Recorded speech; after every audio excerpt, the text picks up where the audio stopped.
It's maggots. We're going to freaking stop for a minute. Continue buried. I had some issues apparently a few minutes ago of it not recording. I didn't know it. That it wasn't recording the game, so I had to restart it, so it's just kind of continuing off. Jump to me, but let's begin.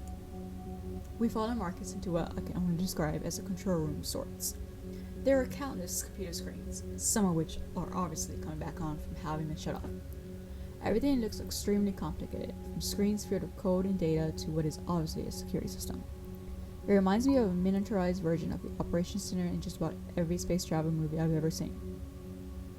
Marcus is running from one screen to another, apparently looking for some pertinent bit of information. Where's the first aid kit? I snap at him. Marcus stops in his tracks as if he's forgotten the whole reason for bringing us down here. Oh yeah, right, he says, rushing to the left side of the room. There he hunkers down by an open panel in the wall. What I assume is the emergency vault from where he got the rifle. Let's go into the vault. What's in it?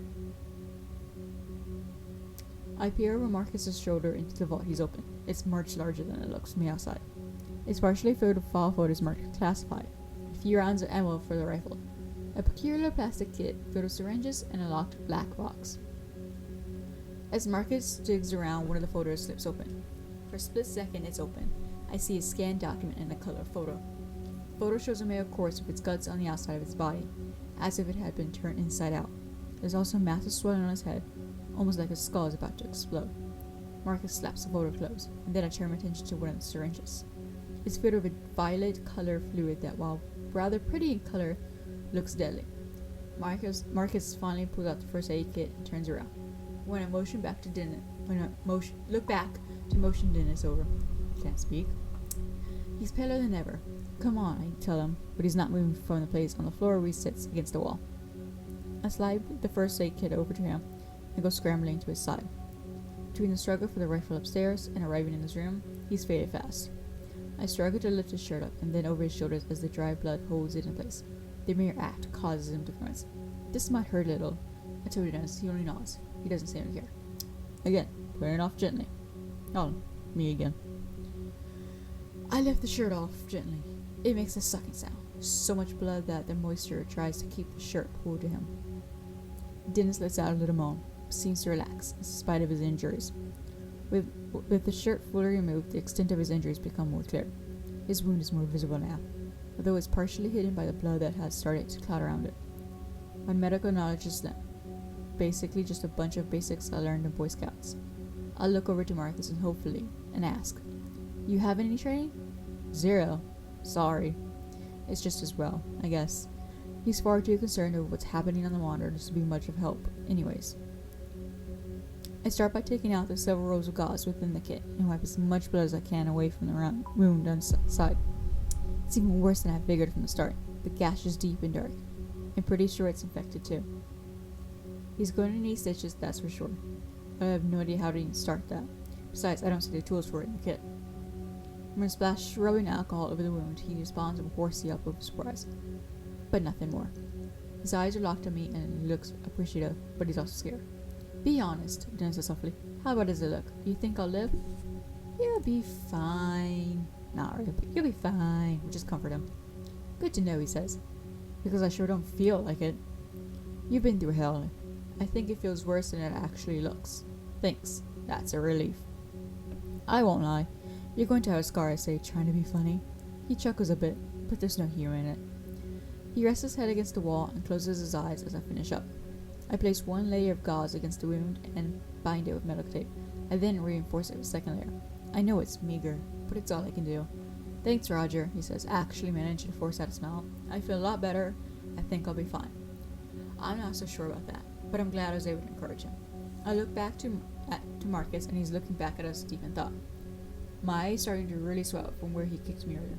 Maybe I shouldn't have let him off so easy. "Are these first aid kits all you have in this facility?" I ask him. "If there's something better, I don't know about it," he says.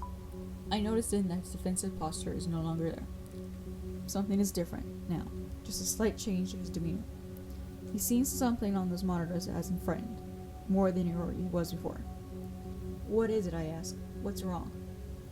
His eyes travel around the room, and it's obvious that he's trying to decide whether or not to tell me the truth. Well, since he doesn't want to say what it is, we're going to look at the monitors. I doubt he's going to say. Rather than wait for him, I get up and scan the screens behind him, seeing if I can find any clues I missed moments ago. After a few moments, I see a few things that even I can comprehend and the hidden and the complex information on most of the screens. On one screen, what I see looks like a power meter that is slowly climbing upwards. A single message is flashing beneath it. It reads, "Unexpected power failure. Foreign entity."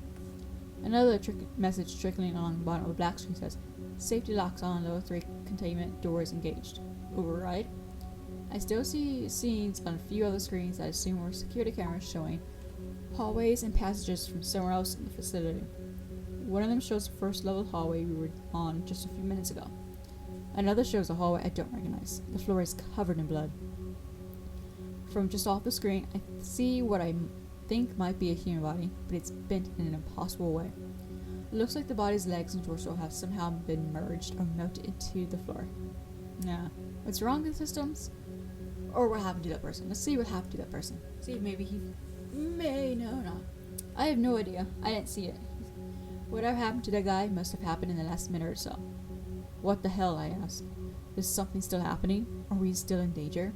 He turns away, clearly fearing he has already said too much. And as bad as that is, there's a scene on another monitor that makes my blood go cold and my fear spike to levels somewhere near terror. The scene is very familiar. It's the login site. The equipment is unmistakably mine. I can even see my truck. Something like fury starts to rise in my guts, momentarily pushing aside the fear. For a moment, I consider just tearing into him. A few punches and a shove against the wall. Nothing more. I want answers, and I want them now. But I'm not sure which would provide more answers, asking calmly or kicking his ass. We're going to ask him calmly for now. If he gives us trouble later, we'll kick his ass. Could you please explain to me why you've been spying on my crew? My anger is prodding at me, and I have to hold it back again. It's near the surface, demanding a release. It was part of my job, mine and a few others. Your crew has been watched ever since you set up your equipment. Why? Because you're working with heavy equipment, some of which digs into the ground less than a mile from a secret government facility. I had no idea of that. How could I have known? Marcus gives me that same crooked, tripling smile that is beginning to creep me out. Because those things would draw attention to this place. You have no idea how secretive this facility is. Besides, I know that the higher-ups looked into it. Your site isn't on government land. It's shy by about 300 yards. Every piece of your equipment is on private property. The timber tract you purchased from Mr. Gladstone 2 months ago. So even if we want to intervene and keep your crew away, you couldn't have without stirring up a fuss. The fact that someone with such a low-level clearance knows this much about my logging crew is unnerving. If you've been watching us, why didn't you recognize us when we met in the hall? I ask. He shakes his head and exhales, like it's obvious. The cameras have a bird's eye view. I can't see faces, we just track bodies and names. So where's my crew, man? Yeah, we're gonna ask. So where the hell is my crew? Look, Marcus says, all of you were on the site as usual before the incident. It had been a few hours since I checked up. I can tell he's starting to get rattled by this interrogation. He continues his eyes fixed on the keyboard. They might have come near the facility, or maybe not. I don't know. I tell you I did. Okay? Are they inside the facility? I shout. You have cameras everywhere, right? Look for them. Marcus puts his hands up defensively. I've been looking all over and I haven't seen your crew. But, he adds, the lower levels don't have any cameras. Classified. I'm not sure how they would have gotten there, but it's a possibility. I'm still shocked that we were being watched. Did they know everything about us? I'm telling you, Marcus said, the depth of influence inside in this facility goes deep. There are 36 employees down here. Outside of those employees, only 5 other people know about this place. We're gonna try calmly. We're not gonna continue going on yelling at them. What do all these people do here? I ask, keeping my voice level. He doesn't even pause to consider if he should go any further. He actually laughs when he gives me an answer. I honestly don't know everything, probably very little. But what I do know is that it is more than Black Ops. What does that mean, I ask. There are scientists here who have been disowned by their own governments because of the nature of their work. You get it now? I don't. Not at all. But I don't want him to know about that. You said there are 36 employees, I say. Where are they now? He shakes his head. As far as I know, everyone else is gone. Gone where? He points to the screen that still informs us of the unexpected power failure and cringes. If this power failure was not corrected in time, there's no telling. But they're here in the facility somewhere, right? I ask, hoping someone will be able to help Dennis better than I can. I just don't know, Marcus says. They could be anywhere. Look, I say, furious with the way he's talking in riddles. I don't. Ah, God, Dennis says. I look over to him, and he looks pale as a ghost. He stood up, and his eyes are locked on the monitor closest to him. What? I ask. He simply points to the monitor and then looks away. I look to the monitor. I see the lock side. But more specifically, I see the overturned dozer and the legs sticking out from under it, wearing work boots, right where I left him. Tony. The fact of his death seems abstract, almost like it happened in some other world, or a very long time ago. I know that you already told me he was gone, Dennis whispers, but it's different to actually see him. My God. Suddenly something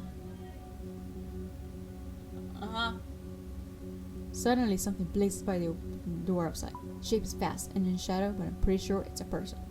Someone else is here, Mark says when around. He sounds very happy to discover this, so I try to follow his lead. If something bad happened at this facility, then surely the sight of another survivor is a good thing, right?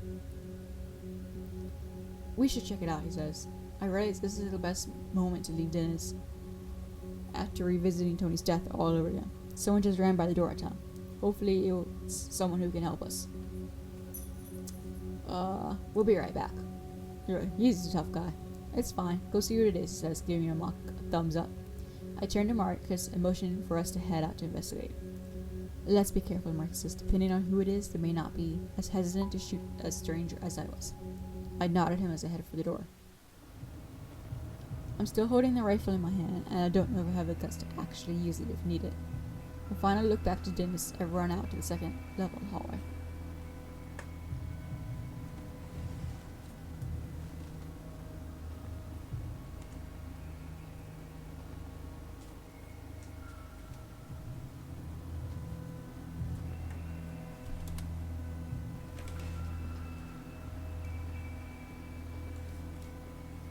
Well, it's a different hallway. There's a gurney. Marcus follows. There's still fear in his eyes, but also the slightest glimmer of hope. That hope is contagious. We take off after the figure just ran past the command center. Ahead of us, the facility presents yet another long hallway. Right away, I notice that this level of facility seems darker, even though the lights are now all on. I don't know my voice. The hallways are adorned with numbered yellow doorways and large white panels along the walls. It's clean and well maintained, but there's something ominous about it. Up ahead, I see the fleeting motion of something dark cutting quickly to the left, down a corridor. There, I say quietly, pointing up ahead. Marcus gives a nod, and we continue chasing after the person we saw blaze by the command center just a moment ago. It then occurs to me that this person could be like Marcus was at first, armed and scared. We're gonna move slowly to him. When we reach the intersection hall where I see the shadowing, I ease around the corner, just in case. Sure, I had the rifle in my hands, but I don't want to use it unless I have to. I quickly dart around the corner and take the same shooting stance I've seen countless times on TV. There's a woman standing there, about 10 feet away. She has reddish blonde hair and a small, mousy build.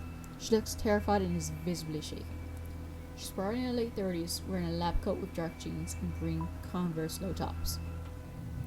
I've strange hints that her fear is not just about her sudden appearance. She looks like she's like a woman who's been running scared for a while now.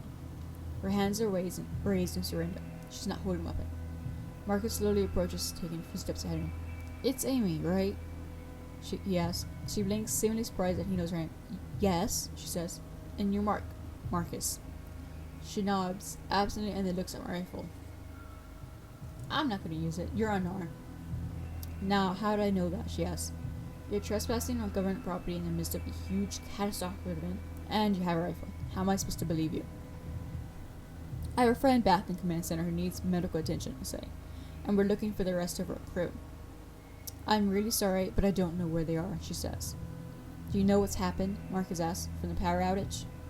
I don't know what caused it, she says, but there was an experiment taking place when the outage occurred. Something happened and she trails off here, giving me a look of distrust. I saw things on the security monitors, Mark says. The experiment failed, didn't it? I don't know the specifics, he says. I barely escaped to the third floor. I was going to go to the command center to see if the security footage showed anything, but then I saw you and the gun. listening to their conversation. I'm feeling totally in the dark. Let's see what has her so scared. Not the experience. Amy looks at me, her eyes wide and terrified. Who are you anyway? She asks. I quickly gave her my story. A logger stranded in the woods, following a peculiar explosion at the logging site. As I tell her, recognition blooms in her eyes. You're one of the loggers? Yes. She then looks to Marcus and says, I thought they were being watched. They were. Marcus says this was a freak accident and there's no proof that they were responsible. I feel myself wanting to submit to all the questions that were being piled in my head, but Dennis is waiting for me.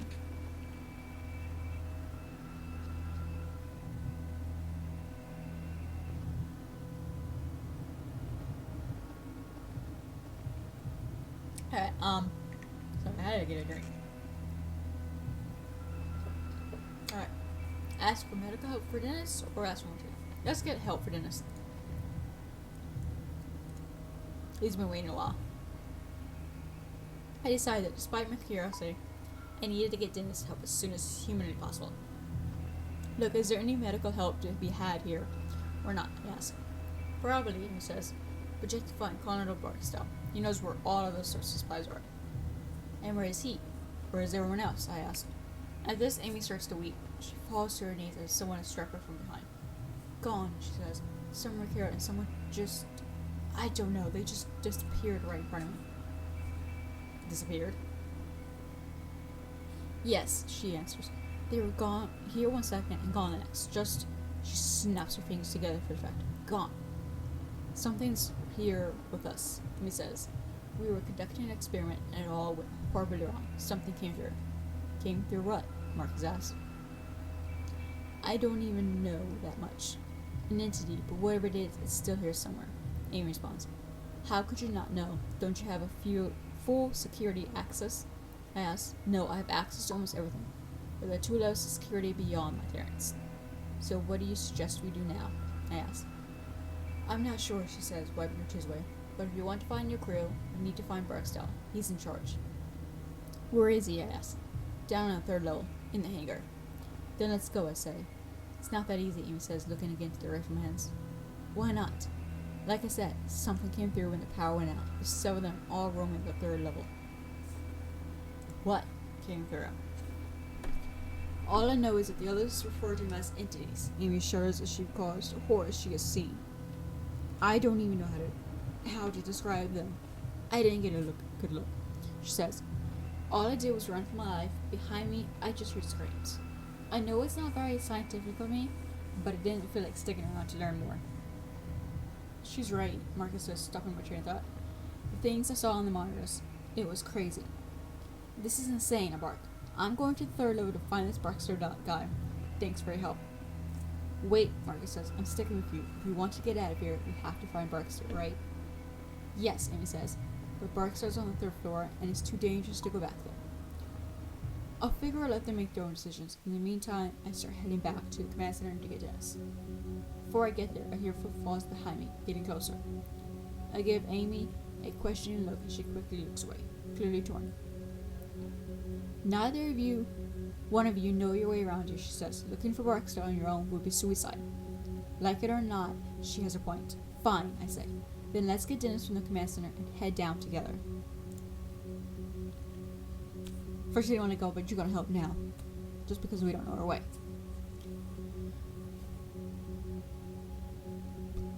We enter the command center, and I'm happy to see that Dennis has regained some of his color. We're going to get you some help, I tell him, and then we're going to find a crew and get the hell out of here. More help would be great, he says. With the way you took an hour to get my shirt off earlier, I'm not letting you touch me again. Wait, Amy says, maybe one of us should stay here with him. I'll be okay, Dennis says. He stands to his feet with a grunt. You don't know what's out there, Amy says. I saw them. I saw what they can do. This facility is not safe.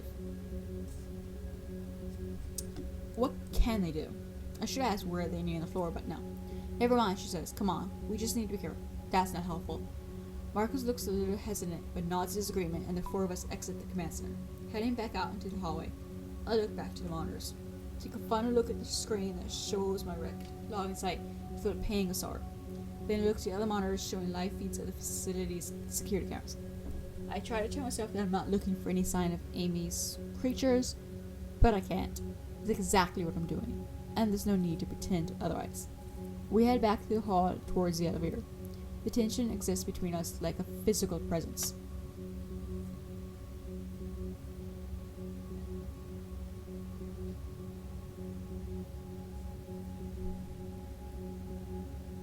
We step inside the elevator, and those pristine doors close. Inside the elevator, Amy seems to be much more guarded and distant from us. I want to assure her that I mean her no harm, but I'm also not going to put the rifle down. So you have pretty high clearance in this place, right? I ask her. That's right. So what kind of experiments are we talking about? What went wrong? When she starts to answer my question, I can tell that it's something of relief for her to get some of it off her chest. There's been a lot of work on a project taking place over here over the last 3 years or so. The purpose is to find out if there's any real viable science behind the point-to-point installation, like teleporting, I ask. Oh my god, Marcus says. I had no idea. I knew there was some weird stuff here, but nothing this insane. It's really not all that insane, he says. We found our first major breakthrough about 9 months ago. We were able to transport a live rat from its cage in level 3 to a small lab in New Mexico. It took the rat 5 seconds. Are you kidding me? Dennis says. I can tell that he wants to sound as if he's mocking the idea, but he fails. He's scared. Not at all, Amy says. The problem was that when the rat arrived, its retinas were detached and its intestines were on the outside of his body. What does it have to do with us now? Well, about 6 months ago, we successfully made that same experiment. The rat arrived in great health, and this time, in just 3 seconds. Still, one of the things that we needed to tweak in order to make the process completely safe was how to figure out how to keep the subject on a straight course. When the matter is being transported, not only are its atoms being unknit and then put back together upon arrival, transported? Yes, deconstructed and translated through space. It's the only way we know how to do it right now. But the issue, as I said, comes in keeping the deconstructed subject on a straight course to its destination. When the process occurs, we are deforming space-time. We are creating a shortcut through space, and that has risks. Why exactly? Dennis asked. Because there are many more dimensions in space, and there are 3 we exist on. Than the 3 we exist on. She explains, there's some evidence that there are as many as 10. So when you send the rat to New Mexico, it's traveling through another dimension to get there, I asked. Basically, and because of that, we were trying to get a better understanding of what those other dimensions are capable of. Things that a great deal of population would be scared of if they knew what we're doing, hence all the privacy. Then today, when the power went out as we were right in the middle of an experiment, something happened. What? I don't know. She's speaking with the authority of someone who knows what she's talking about. What have you seen in these dimensions? What has she seen? Other worlds, other Tegmark universes, where laws of nature don't apply. She says, not bothering to explain what it means. Thanks so much. I'm not clear for such things, but I do get the reports. What reports? Marcus asks. I'm given access to the results of the test. In other words, Marcus replies, clearly upset, you guys have been peeking into other dimensions and taking notes on what you see. I can't believe I wasted my life for this, he murmurs to himself. He looks like he's starting to freak out. Amy is quiet. Her expression indicates that she's waiting to see how I react to all of this. Well, I mean, you are insane for doing that, but it's kind of incredible because you're just opening a world. So we're gonna be impressed. So this is like interdimensional stuff, I ask. In a way, Amy answers. Marcus, on the other hand, is incredulous. I don't want anything to do with this, he says. All this time, I've been working for... He laughs cruelly, and the sound of it makes my blood go cold for him. Just a single level beneath my feet, you assholes have been tearing apart space and time, Marcus continues. When the elevator doors open, I can't get out fast enough. The tension is growing way too thick for my liking. Outside the elevator, we step into what appears to be a massive industrial area. The carnage waiting for us is unlike anything I've seen in the upper levels. Here we go. Look at all that blood. That's a lot of blood. Everywhere. It's like pools of blood on the sides stuff. The area looks industrial, like everything was built for a utility owner. But more noticeable than that is all of the blood. My god, I have never seen so much blood. Those creatures must have had a field day. Holy shit, Marcus says, looking like a man that just awoke from a very bad dream. There were more personnel in this area when the experiment went haywire, Amy says, as the explanation makes it all better. The research you all do down here had better be worth it, I say. We have to get moving, or not, or we're going to lose her. Amy, let's focus. Barksdale is in the hangar, I ask. If he's still alive, yes, that's where he'll be. Then let's hurry, I say. As far as I can tell, Dennis is doing much better, but I'm beginning to grow tired of trying to keep the fear at bay. Between the blood on the floor and the silence of level 3, and he was talking to the lab rats, I'm getting freaked out. I mean, Amy knows the way, but I have the gun. So let's me go. I got gun. The four start walking ahead, with me in the lead. We stop walking when it comes to the remains of what it looks like to be 3 different people. It is hard to tell how many bodies there were because they have been torn to shreds and are distorted. 2 of the bodies look like they have been fused together. Another man looks to have had his leg welded to the floor. I can see this man's face. He died in an abject state of horror, his mouth pried open in an internal scream. Oh, let's just keep moving. I'm not going to look at the bodies. This is sort of bad. It is simply too much. Worse than that is the fact that we have just started our journey through level 3. If there's worse waiting up ahead, I don't think I'm going to be able to make it. Dennis steps up beside me. When he speaks, his voice is soft and flat. What in the hell could do that to someone? He asks. Things I saw, Amy answers. They could do it pretty easy, I think. She looks pale, and I think that she may pass out at any moment. Tears spill from her eyes, and she's visibly shaking. But she soldiers on, looking back to me, stepping to the side of the gruesome carnage. Her eyes again go to my rifle, and she doesn't look very hopeful. You good to go? She asks me. We need to move on, but for some reason, I can't take my eyes off the scene. My mind is reeling, trying to process it all. Let's just keep going. I don't want to stay around because you don't know if they're still going to be there right the bodies. We leave the grisly sight behind, moving to another equally destroyed area. From what I can tell, the next room was once an open area for experimentation. The place hasn't just been destroyed, it has been physically altered in a way that makes no sense. The girders look to have been warped, the very materials distorted and twisted. To my right, a machine has been capitulated and looks to have somehow merged with the raw wall rather than crashing into it. Beyond these feminine, can't speak it. There is the standard of violence I was expecting to see. There's a limp arm sticking out from underneath the wreckage, and more blood. I see no signs of explosion, which makes me wonder just how this happened. Seeing the aftermath is sickening enough, but what makes me wonder if Amy saw it while it was happening. Did you see what happened to these people that died? I only caught a glimpse of it, she says, taking a deep breath. I was closest to the exit, so I just started running. But it was like trying to focus your eye on something that was too close. People's bodies just started twisting and turning. And the thing that did this, it looked like... She doesn't finish. She's cut off by some sound echoing through the facility. It comes from behind us, slightly to the right. I'm not sure what it is, but it makes my blood feel like ice. It sounds almost like static from an AM radio, but there's a high-pitched noise beneath it that I can't even start to fathom. What in the hell is that? I ask, instantly clapping my hands to my ears. One of them, Amy says, her voice a whisper. One of the creatures. That's what they sound like, Dennis asks. I see that he's leaning against the wall again, wincing at the noise. I suddenly realize that I have a death grip on my rifle, ready to shoot at the next thing I see. How far away do you think they are, or anything between us? To see if anything between us and them. Not really, she says. None of their hallways are blocked up by secure doors.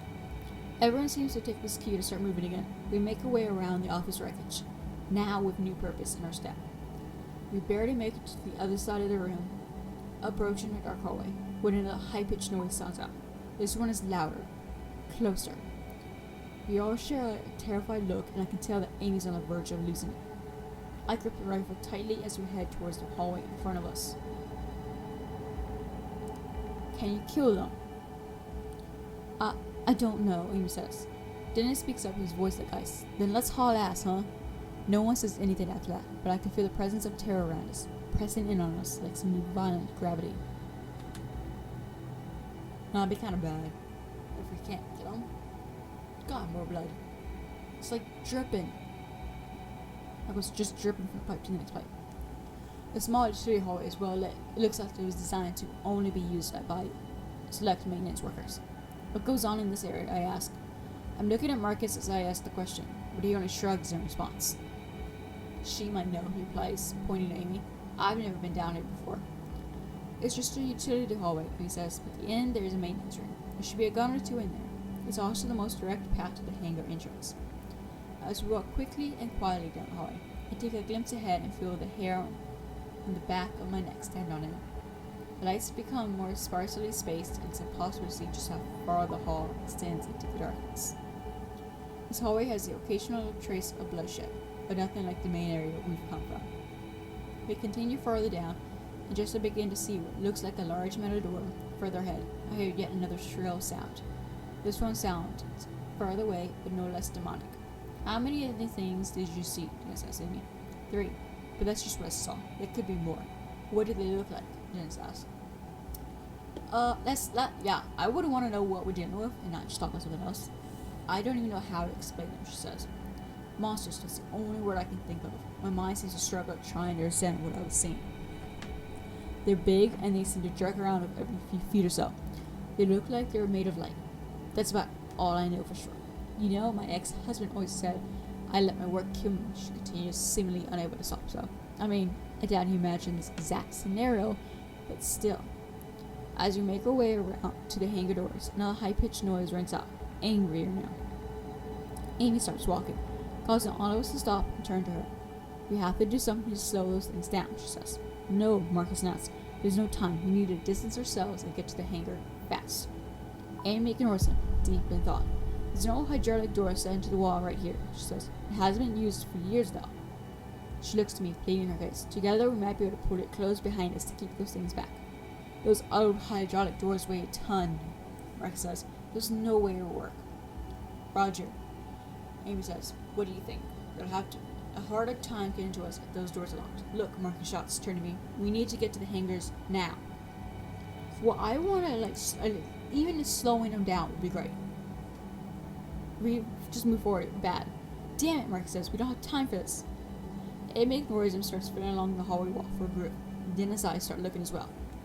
A minute passes and I see a small metal frame that runs down from the floor to the ceiling. Is that it? I ask. Yes, Amy says. I look to the floor and see an old metal track that runs along the frame. Let's move it, I say. Amy, Dennis, and I start pulling as hard as we can. But it barely budges an inch.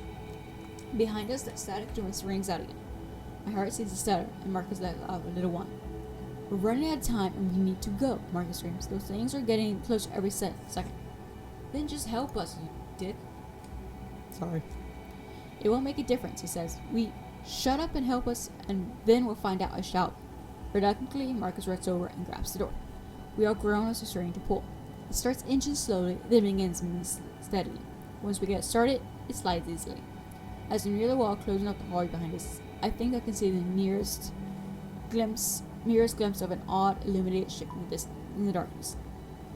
It cuts off by the slight thump with the hydraulic door being pushed against the front in the opposite wall. Amy turns it locked into place. Great, now let's haul ass in, Marcus. We are trying to get moving again, still freely unsure about the prospects. The fact that yet another shrill noise sounds out elsewhere in the facility is not common. Then there are two of them. It's almost like they were calling out to one another. The doors to the hangar stood up ahead, and just to some enormous labyrinth. Good God. It's a long chapter.